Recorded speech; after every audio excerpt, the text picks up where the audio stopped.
کہ میں کس ٹاپک پہ بات کرنے والی ہوں۔ اصل میں نا میری ایک فرینڈ ہے اور میری کلاس میٹ تھی وہ، تو کافی عرصے بعد، بہت کافی عرصے بعد، مطلب کہ میٹرک کے بعد میری اب اس سے بات ہوئی ہے۔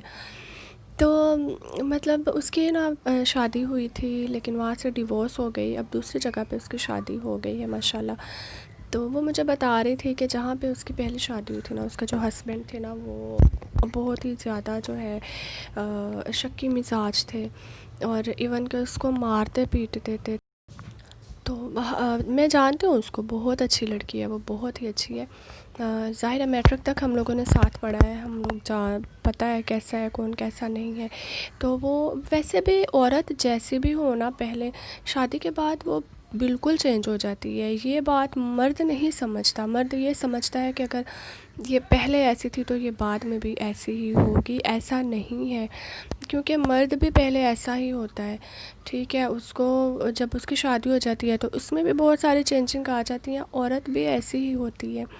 لیکن میں نے اس لڑکی کے بارے میں کبھی بھی کچھ نہیں ایسا سنا، اتنے سال ہم لوگوں نے پڑھا ہے، 5th کلاس سے لے کے میٹرک تک ہم لوگ ساتھ رہے ہیں، تو کبھی بھی ایسا نہیں ہوا۔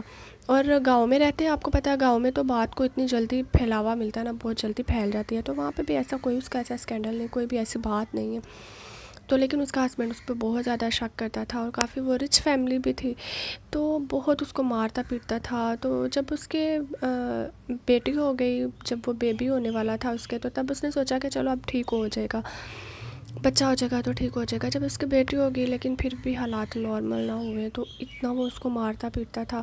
تو خود وہ سیل، اس کو نہیں پرمیشن تھی، الاؤ نہیں تھا کہ وہ سیل رکھتی اپنے پاس، اور اس کا جناب جو ہسبینڈ تھے وہ آدھی آدھی رات کو سیل فون یوز کرتے تھے، ساری رات یوز کرتے تھے۔ تو اس میں اتنی بے ہمت نہیں تھی کہ وہ اس سے پوچھ سکے آپ کہاں پہ بات کر رہے ہیں، آپ کس سے بات کر رہے ہیں۔ تو کہ وہ پھر بھی اس کو غصہ آتا تھا، پھر بھی وہ یہ سمجھتا تھا کہ میری بیوی اچھی نہیں ہے۔ تو خیر انہوں نے، اس کی جو مدر تھیں اور اس کے جو فادر تھے، انہوں نے پھر اس کو جو ہے وہاں سے ختم کروا لیا۔ ظاہر ہے یہ کوئی 2-4 دن کا تو رشتہ نہیں ہوتا ہے کہ 2-4 دن رہ لو، 2-4 دن کی بات ہے، ساری زندگی گزارنی ہوتی ہے۔ تو ساری زندگی کیسے وہ مار کھاتی، شک بھی سہتی، اور پھر بچے بھی ہو جاتے ہیں۔ تو ماشاءاللہ بیٹی اس کی ہے، لیکن اس کے جو ہے پیرنٹس نے وہاں سے ختم کروا دیا۔ تو اب ماشاءاللہ اس کی دوسری جگہ پہ شادی ہو گئی ہے، ٹھیک ہے۔ تو لیکن یہ ہے کہ وہ پھر بھی یہی کہتی ہے کہ مطلب وہ سکون نہیں ہے، جو دوسری شادی بھی ہو گئی ہے اس لیے کہ گھر والوں نے کہ چلو بیٹی کا گھر بس جائے، سکون میں گزر جائے گی، لیکن پھر بھی وہ سکون نہیں ہوتا ہے، کیونکہ مرد جو ہے نا وہ غلط کر کے بھی غلط نہیں ہوتا۔ جو عورت ہے نا وہ ایک بار جب مطلب عورت کی جو عزت ہے نا وہ ایک سفید چادر کی طرح ہے، جس پہ داغ لگ جائے نا تو وہ نمایاں نظر آتا ہے۔ تو ظاہر ہے اس کی شادی ہو گئی تھی پہلے، اب دوسری شادی ہے، اس کے پاس بچی بھی ہے ایک۔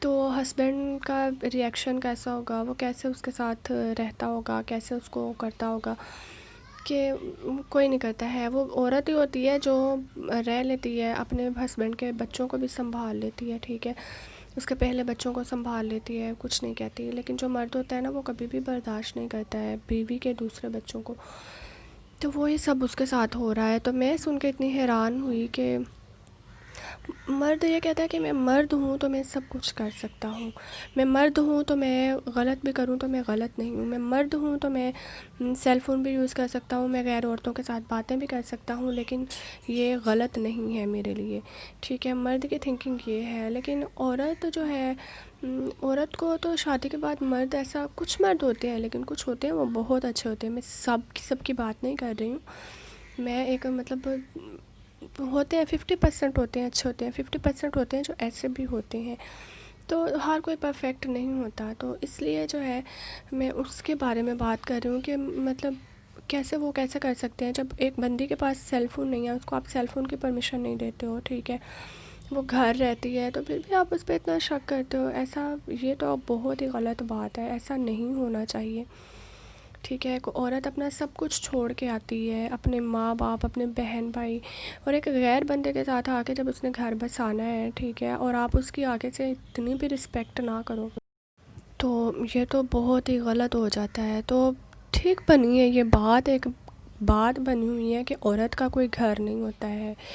ٹھیک ہے، شادی کے بعد جب وہ میکے جاتی ہے نا تو پھر سارے پوچھتے ہیں تم نے اپنے گھر کب جانا ہے، تم نے اپنے گھر کب جانا ہے. اور سسرال جاتی ہے تو سسرال میں بھی وہی ساری چیزیں کہ تمہیں تمہارے گھر والوں نے دیا ہی کیا تھا، تمہارے پاس ہے ہی کیا تھا، تم یہ تم وہ، مطلب کہ نہ سسرال والا گھر اس کا، نہ اس کا وہ گھر. تو عورت کا کوئی گھر نہیں ہوتا ہے. لیکن اچھے ہوتے ہیں بہت سارے جو ہے، اچھے بھی ہوتے ہیں مرد. اور جو مرد اچھے ہوتے ہیں پتہ چلتا ہے کہ ان کی جو ہے تربیت کس نے کی ہے، کیسے کی ہے، ماں باپ پہ ڈیپینڈ کرتا ہے. لیکن اس میں ایسا بھی ہوتا ہے کہ ماں باپ کی بھی غلطی نہیں ہوتی. ماں باپ تو پوری کوشش کرتے ہیں کہ وہ تربیت اچھی ہی کریں، لیکن آگے جو ہے بچے ہوتے ہیں ان کا اٹھنا بیٹھنا کس ماحول میں ہے، وہ کیا دیکھتے ہیں، کیا سیکھتے ہیں، اس پہ بہت زیادہ جو ہے نا ڈیپینڈ کرتا ہے. تو ایسا نہ کیا کریں خدارا. اگر آپ لوگ اپنی بیویوں پہ ٹرسٹ نہیں کریں گے تو آپ کے وہ کہاں جائیں گی. عورت ایک مظلوم طبقہ ہے، یہ ہمارے آقا صلی اللہ علیہ وآلہ وسلم نے بھی فرمایا ہے. تو عورت پہ ظلم نہیں کرنا چاہیے، عورت پہ ہاتھ تو بالکل نہیں اٹھانا چاہیے. تو جب آپ پیار کریں گے نا، عورت جو ہوتی ہے وہ ایک پیار کی بھوکی ہوتی ہے بس. ٹھیک ہے، آپ اس کے ساتھ صدیاں گزار لیں، آپ اس کے ساتھ لڑیں جھگڑیں ماریں پیٹیں، جب آپ صدیوں کے بعد اس سے پیار سے ایک بار بات کر لیں گے نا، وہ اپنے سارے دکھ سارے تکلیفیں بھول جائے گی. تو عورت صرف پیار کی بھوکی ہوتی ہے. تو خدارا اپنے گھروں میں اپنی بیویوں کی رسپیکٹ کریں، اپنی بیویوں سے پیار کریں، کیونکہ وہ جیسے آپ کی اولاد، آپ کی بیٹیاں جو ہے نا آپ کی شہزادیاں ہوتی ہیں، ایسے وہ بھی کسی کی شہزادیاں ہوتی ہیں. وہ بھی آپ میں اپنے باپ کو ڈھونڈنے کی کوشش کرتی ہیں، کیونکہ باپ سے زیادہ بیٹیوں کے لیے اور کوئی بھی ایسا رشتہ نہیں ہوتا ہے جو مرد کے روپ میں اس کو سمجھ سکے. ٹھیک ہے، تو آپ لوگ جو ہے ہر چھوٹی چھوٹی خوشی کا خیال رکھو، اللہ تعالیٰ اجر دینے والا ہے اس کا. اور ویسے بھی قرآن پاک میں ہے، احادیث میں ہے، بیانات سنے ہیں کہ عورت سے، اپنی بیوی سے محبت کرو، اس کی تعریف کرو، اس کی چھوٹی چھوٹی خواہشوں کا خیال رکھو، جائز خواہشوں کا. تو اللہ تعالیٰ آپ سب کو اپنے گھروں میں سکون عطا فرمائے. میں تو اس کی باتیں سن کے بہت زیادہ تکلیف میں تھی، تو سوچا آپ لوگوں کے ساتھ شیئر کروں. اور باتیں کرتے کرتے دیکھیں میں نے صفائی بھی کر لی، بہت زیادہ گندا ہوا تھا یہ روم، تو میں نے سوچا کہ میں صفائی کر لوں یہاں پہ. تو یہ میں نے یہاں کی صفائی کر لیا. اور مزے کی بات آپ کو بتاؤں، مزے کی بات کیا، دکھ کی بات ہے کہ میں نے جب یہاں پہ صفائی کی تو اس کے نیکسٹ ڈے جو ہے یہاں پہ جناب دودھ گرا دیا. ماما نے نہیں، وہ چھوٹے بھائی نے فریج سے نکالنے لگا تھا اور اس کے اندر گوند کتیرا اور تخم ملنگا جو تھا نا وہ بھگویا ہوا تھا. تو وہ جناب سارا دودھ اس نے گرا دیا اور وہ سارا زمین پہ پھیل گیا. مجھے اتنا غصہ آیا کہ میں نے بھی کل صفائی کیا اور آج تم نے گندگی پھیلا دی ہے. تو ایسا ہوتا ہے. اور ایسا پہلے ایسا بھی ہوتا تھا جب میں یہاں کی اس روم کی صفائی کرتی تھی نا تو بارش آ جاتی تھی، اور تب ہماری جو چھت تھی نا یہ ساری ٹپکتی تھی، لیک ہوتی تھی، تو اس کی وجہ سے اندر جو ہے نا بہت زیادہ پانی بھر جاتا تھا اور بہت زیادہ گندا ہو جاتا تھا. ہمیشہ ایسا ہوتا تھا میرے ساتھ. تو یہاں پہ جناب صفائیاں کر لی ہیں میں نے، اور یہ اب نیچے والا جو ہے چھت جو ہے اس کی بھی صفائی کروں گی تاکہ گھر اچھے سے صاف ہو جائے. تو پھر میں بات لیتی ہوں. آپ کو پتہ ہے میں سارے کام شام کر کے اچھی طرح جو ہے نا میلی کچیلی ہو کے پھر ہی بات لیتی ہوں. تو یہاں پہ جناب یہ دیکھیں میں نے کر لی تھی صفائی بھی ساری. اور باہر ہی ہم لوگ سوتے ہیں، فین میں نے باہر ہی رہنے دیا کیونکہ شام ہو گئی تھی تو باہر چارپائیاں بچھانی تھی. تو موسم دیکھیں، بادل کتنے اچھے لگ رہے ہیں، اتنے خوبصورت لگ رہے ہیں نا، وائٹ وائٹ اور بلو کلر کا اسکائی بلو آسمان، اور اچھا لگ رہا ہے، بہت ہی پیارا لگ رہا ہے. تو ابھی جاؤں گی میں نہانے. یہ دیکھیے میں نے یہ والے کپڑے پہنے ہوئے تھے، بلیک اور بلیک. تو ابھی میں جاؤں گی، چینج کروں گی جا کے، اور پھر ملوں گی انشاءاللہ. یہی تھی ویڈیو. اچھی لگی ہو تو لائک ضرور کیجیے گا. بولنے میں مجھ سے کوئی غلطی ہو گئی ہو تو اس کے لیے میں معذرت چاہتی ہوں. اپنا بہت سارا خیال رکھیے گا، مجھے اپنی دعاؤں میں یاد رکھیے گا. پھر ملوں گی انشاءاللہ. فی امان اللہ. اللہ حافظ.